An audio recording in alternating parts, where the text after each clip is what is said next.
জাতীয় সঙ্গীত দেশের জাতীয় পরিচয়ের একটি অংশ, কিন্তু কখনো কখনো রাজনৈতিক, সামাজিক বা সাংস্কৃতিক পরিবর্তনের কারণে জাতীয় সঙ্গীতে সংশোধন আনা হয়। এটি হতে পারে ভাষাগত পরিবর্তন, নতুন মানসিকতা প্রতিফলিত করা কিংবা বিশেষ কোনো ঘটনার কারণে। বিশ্বের অনেক দেশেই জাতীয় সঙ্গীত পরিবর্তন হয়েছিল নানা প্রেক্ষাপটে।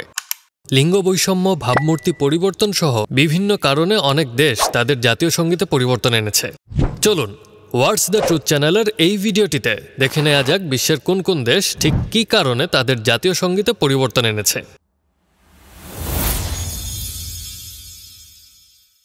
জাতীয় সঙ্গীত এটি কোনো গান নয়, বরং একটি জাতির পরিচয়ের বড় একটি অংশ, একটি দেশের আশা আকাঙ্ক্ষা ও গৌরবের প্রতিফলন। জাতীয় সঙ্গীত দেশাত্মবোধ, ইতিহাস আর সংস্কৃতির প্রমাণ ধারণ করে। এবার এক নজরে দেখে নেওয়া যাক ওইসব দেশগুলো যারা তাদের জাতীয় সঙ্গীতে পরিবর্তন এনেছে। নেপাল। 2008 সালে নেপালে আনুষ্ঠানিকভাবে রাজতন্ত্র বিলুপ্ত হয়।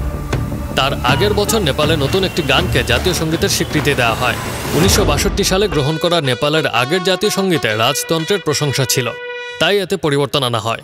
অস্ট্রেলিয়া।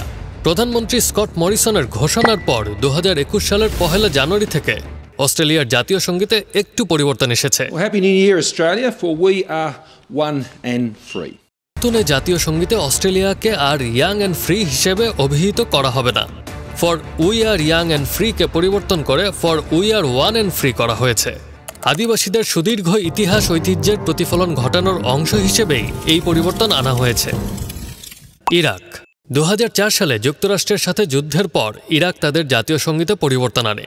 আগে সাদ্দাম হোসেনের শাসনের সময় ব্যবহৃত সঙ্গীতকে বদল করে নতুন একটি সঙ্গীত গ্রহণ করা হয়, যা ইরাকের নতুন রাজনৈতিক ও সামাজিক পরিস্থিতির প্রতিফলন ঘটায়। জার্মানি।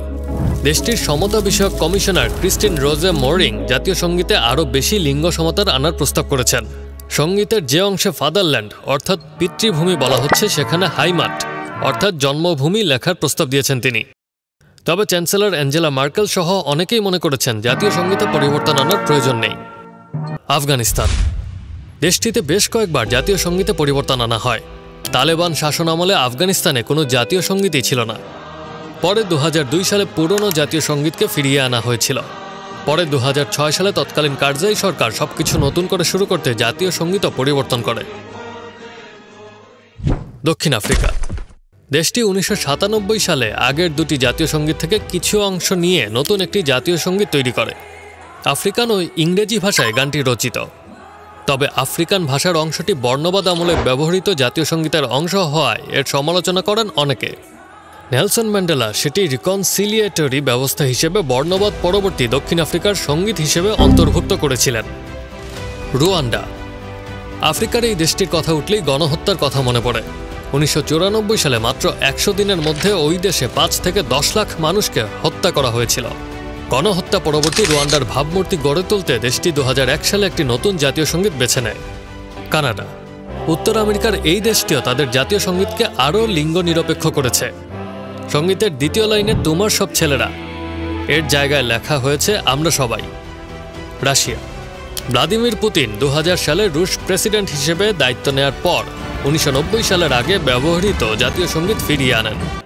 তবে গানের কথায় কিছুটা পরিবর্তন আনা হয়। 1990 সালে রাশিয়া যে জাতীয় সঙ্গীত গ্রহণ করেছিল তাতে কোনো কথা না থাকায় আন্তর্জাতিক প্রতিযোগিতায় অংশ নেওয়া অ্যাথলিটরা এর সমালোচনা করেছিলেন। তাদের বক্তব্য ছিল কথাবিহীন গান তাদের নাকি উদ্বুদ্ধ করতে পারে না।